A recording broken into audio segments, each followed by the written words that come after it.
Welcome to Luca is a Billionaire, where the only thing I invest in is your answers. In this video, I will explain how to make tuna sashimi at home. First, selecting the right tuna is absolutely crucial for both taste and safety. Always purchase sushi-grade tuna from a trusted fishmonger. Look for a piece that is firm, has a vibrant red color, and no strong fishy smell. This ensures you are starting with the freshest and highest quality ingredient for your delicious homemade sashimi experience. Now, let's prepare your tuna for slicing.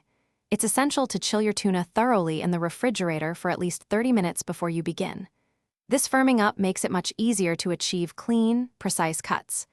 Use a very sharp, long knife, ideally a Japanese yanagiba, and slice against the grain in one smooth, confident motion.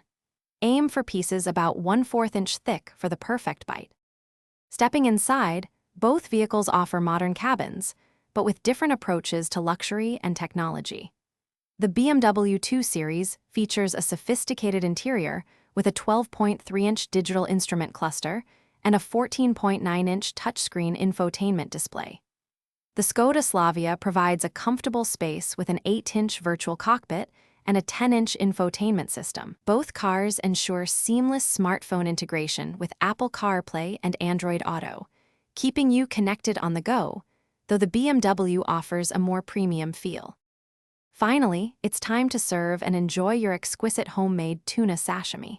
Present it immediately after plating to ensure the tuna remains at its peak freshness and texture. Offer a small dish of high-quality soy sauce on the side, perhaps a low-sodium variety or a special sashimi blend. Take a moment to savor each delicate, melt-in-your-mouth piece. Enjoy your culinary creation.